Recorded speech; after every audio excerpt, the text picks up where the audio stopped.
Hi there, welcome to Join Architect Jane today, and this is a live show every Monday around midday. I'm sorry, I am not super precise about the time. Just depends on what time I have my lunch, to be totally honest.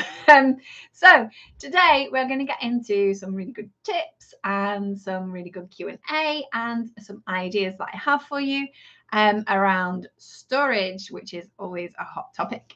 So the first tip section, I'm going to be covering how to get the best layout for your home. Now, I know this is something that many homeowners would really love to achieve, the best layout for your home, so that your home really works well for you. It's just an easy home to live in, and it feels enjoyable, pleasurable place to live.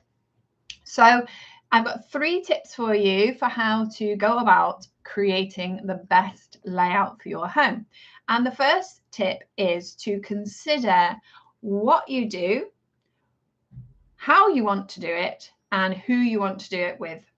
So that's what, how, and who with. So all of our homes, if they are kind of speculatively built, or even if somebody, an architect designed it, but it wasn't for you, it was for somebody else, a very specific else person, and they had different requirements to you. So these kind of spaces, the way that spaces are designed generically in terms of when a developer is looking to create a home designs, and they will go to the architect, or often they don't actually use architects, they use like much cheaper versions. So that's why they don't always come out so well as well. But in the best case scenario, they'll work with an architect and they will get some generic design. So the generic design is a design that's kind of like come from the imagination of an architect, and the architect's gone, okay, well, this is like what the typical person would need in a home. So most of us need a bathroom, somewhere to sleep, somewhere to hang out, perhaps watch television or whatever it is that you like to do for relaxation, somewhere to prepare and cook food, somewhere to eat food. So these are our generic sort of basic human needs. But we don't all like to do all these things in the exact same way. We all have different preferences about how we want to do those things. And we all have different family situations, and the people that we're sharing the space with, different physicalities, lots of differences in our individual preferences and our individual situations. So although we may all have sort of fairly basic human needs, like we need to breathe, we need to eat, we need to sleep, we need to have some hygiene, cleanliness kind of processes. These are generic stuff that we all kind of need to do. But if you are looking to create the best layout that suits you in your home, then you want to think about what is your most preferred way to do each of these things. So what is it you want to do? For example, in a shower, do you want to have a shower or do you want to have a bath? Those two things require very different spaces. How do you want to do it? So what is it you want to do? You want to get washed every day, maybe twice a day. How is it you want to do it? What do you want to do? How do you want to do it? And who do you want to do it with? Are you having a shower on your own, or are you having a shower with your kids, with your partner? I know who you have a shower with. It's none of my business, but that's up to you. But you need to think about who you are going to be doing these activities with. So what you do, how you do it, and who with. And that's where you can start to kind of define the space, so it's really going to suit you best. It's not going to be just a purely generic standard sort of layout. You get my Design Your Home Vision checklist to start to help you with this, to start to get clear on what it is you want to do, how you want to do it, and who you want to do that with. So that's free, my Design Your Home Vision checklist. You can get hold of that. Comment below if you want to have the link for that, and I'll pop the link in for you. Second tip then is to consider the flow or the movement around your home and think about your daily routines. So for example, when you're in the kitchen and you're cooking and you want to go and eat that, then where are you going with that food? Maybe it's in the same room, maybe it's another room, maybe between the room that you are cooking, the kitchen, maybe between there and where you actually want to go and sit and eat, there you have to go up some steps. Is that the most ideal solution? Is it safe even to do that? your layout of your home needs to take into account how the spaces relate to each other, the adjacencies of the spaces. So think about what you want to do, and then what do you want to do next? And how are you going to, and are they in the same space or are they different spaces? Where are those spaces? How do you get from one space to another?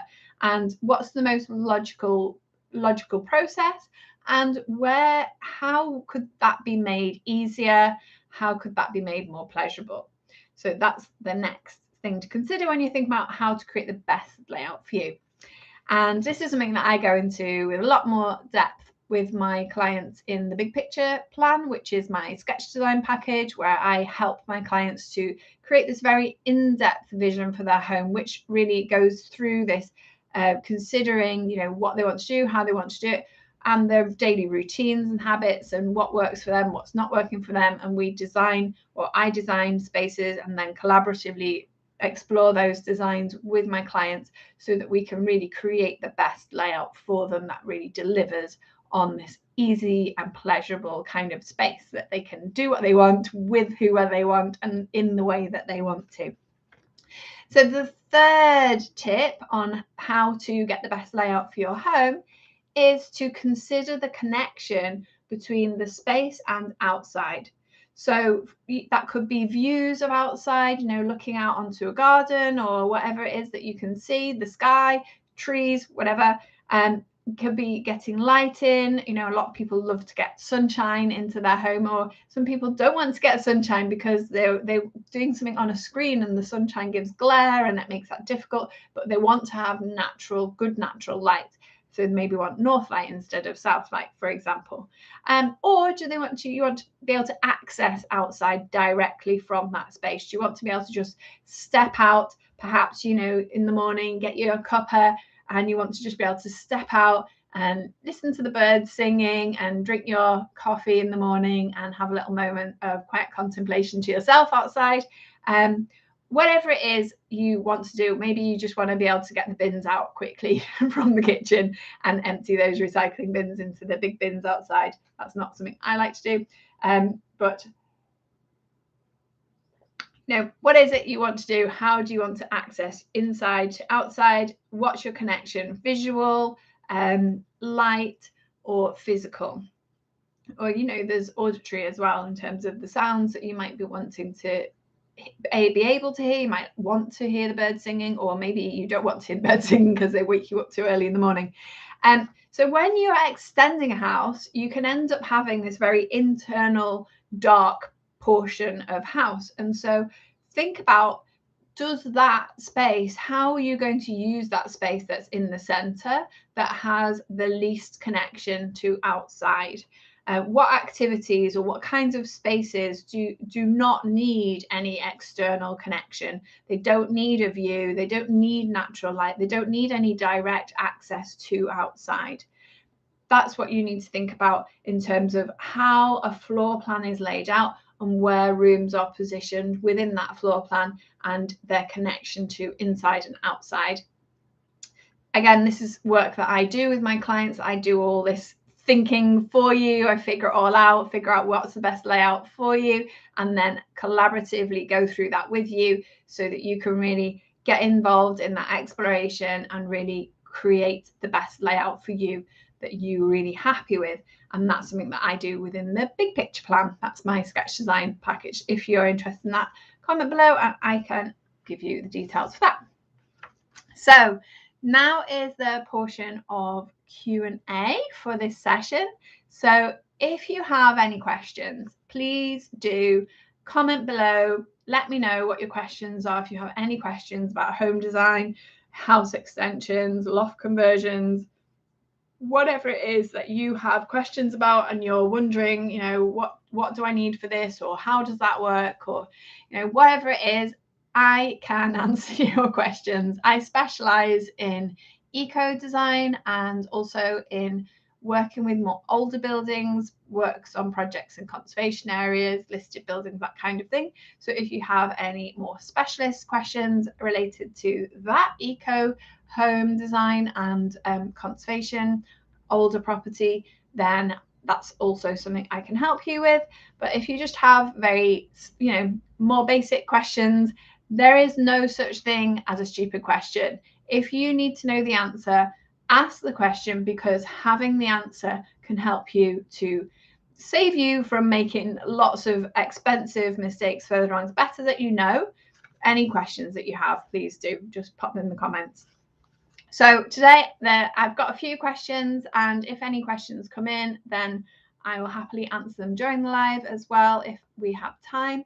But I've got some questions prepared, some I prepared earlier. So the first question is, what do planning application drawings need to include? So there are some basic things that all planning applications need to have. And the main thing is they need drawings that show the existing and the proposed. So you need an existing set of plans, elevations, and possibly a section, plus a proposed set of plans, elevations, and possibly some sections. So this is what's going to describe the design of the building, what's going to describe what's changed, because that's really fundamentally what you're showing is what is the change that you're proposing. For sensitive locations like conservation areas, or if you're next to a listed building, then you may need more of a street scene. You may need to include more of the buildings adjacent in that the primary elevation, the main elevation, the street scene elevation will need to include more buildings so that your house can be seen in context of the street and what else is there, so that the design can be considered in terms of the form and the mass and the scale and the style in relation to those other buildings. And that's particularly important if it's a conservation area or you're near a listed building, so that you're sensitive, your design is sensitive to those buildings and it's not going to damage their historical context. It's also, you need to have a location plan and a site plan. For the location plan, again, that needs to be existing as well as proposed. The site plan is just where it is basically, and that needs to have a red line around the land that is owned by you. If you are a lucky person and you own several pieces of land and you're just looking at a project on one piece of land, but maybe you have some other bits of land that are also close by, then you also need to highlight those. I think it's a blue line you need to, I can't remember, not done that for a little while, but you need to you need to highlight those other owned parts of land as well. But the piece of land that you are working on, you need to highlight in red, a red outline to the boundary of that one, so it's very clear the changes of the property that you are making. But I'm pretty sure it's a blue outline for the other bits of land. If you know, comment below and clarify that if I'm wrong. I'm pretty sure that's right. I haven't done it for a while though, so that's not something I do very often. Not very many people own lots of pieces of land. Some people do though, and you do need to do something like that if you do own that. So another thing that you need to show is the direction of north. Normally plans are drawn with north directly up the page. You don't have to do that. If you don't want to, you can make your square it off to the page. That can be easier to draw, but then you do need to show, if north is off at a funny angle, then you do need to show which direction north is. And you need to make sure that your drawings are to a scale and it's clear what that scale is, so that the size of things is clear. So those are the things that you do need to have. What you don't need to have is lots of construction information. It's not important, exactly what build up each wall is going to be at this stage of your project. You don't need to know. You do need to know external finishes. So it's because the aesthetics of the building is also going to be assessed at planning stage. I should have put my phone on do not disturb. Don't know what that noise is, but there we go. So you need to, they are only assessing form, mass, use and aesthetics. at planning stage. They're not assessing if that bit's structural, if how well insulated that bit is, or any of that. That's building regulations. So they don't need that information at planning. And so what the typical way of arranging, of managing your project so that you are not spending too much at the wrong stage, is to design your project. Design up to planning is one level of design. So you at the whole design process kind of starts bigger picture and gets down and down and down and down into the detail.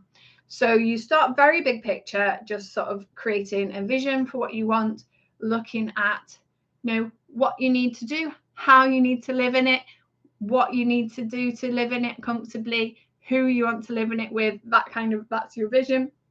Then it's like, how big does it need to be to do that? And, you know, what spaces and how is that configured? And, you know, what's the design of that building? How does that look? How big is it? And where is it? That is planning. Then you go down, the next step of detail is exactly how do we build this? What materials are things? And then you can put that into the next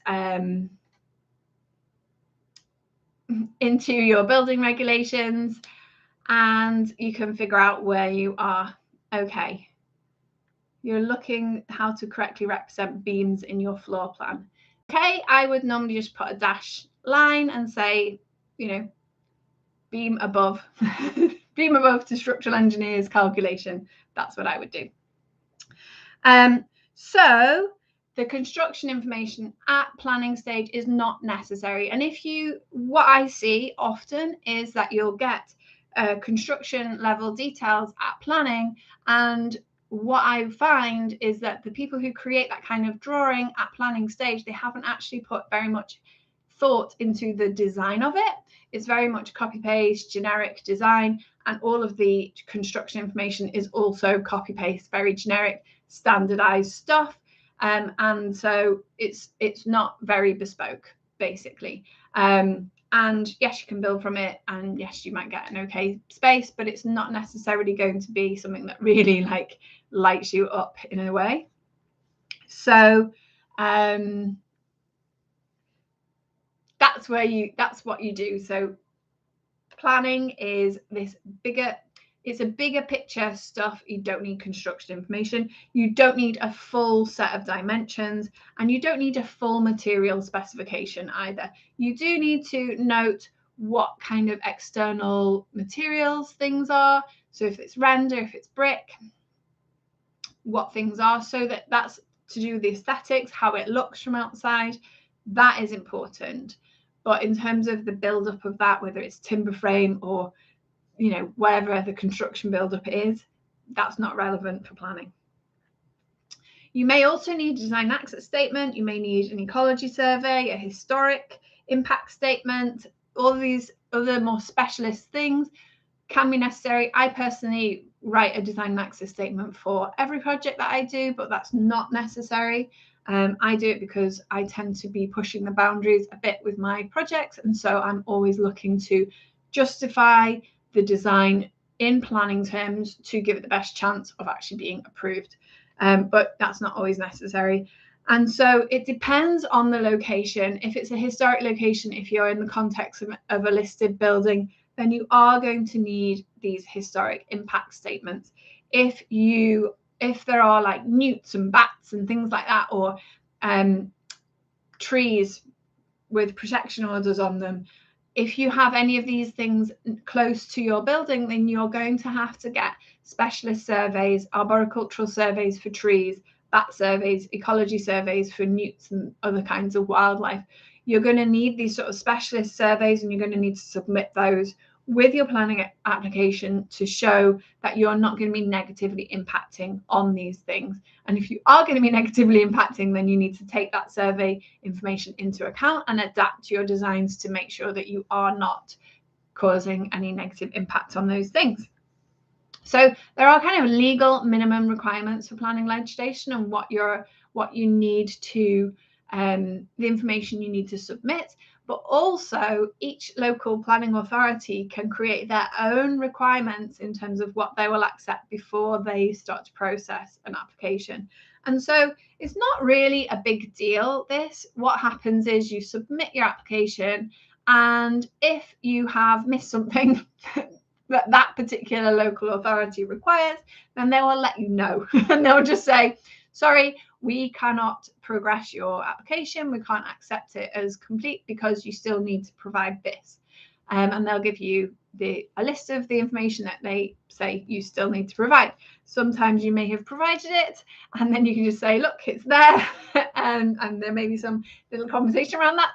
But otherwise, it may be something specific that you're not aware of that is a requirement in that location.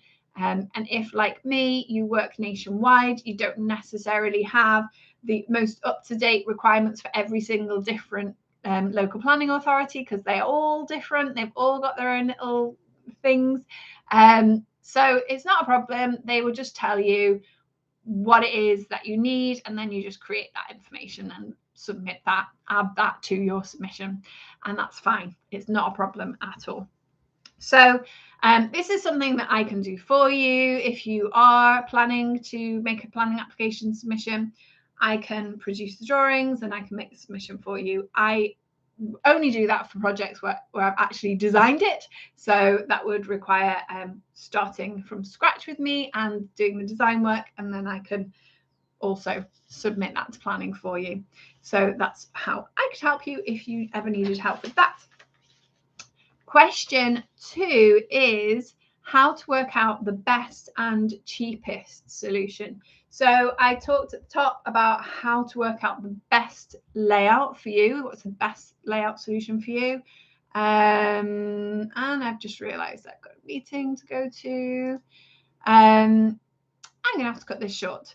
I'm going to come back and we'll do some more questions. I've got some more. I'm going to cover how to work out the best and cheapest solution, how to begin your big home improvements projects when you're feeling overwhelmed, and also some tips about storage. But we will cover that another time because I am out of time right now and I will have to come back and do that another time. So good to speak with you. And if you have any questions, if you want any information about any of the things I mentioned, pop a comment in the comments below and I will get back to you. Bye. Thanks, Vinny. Bye.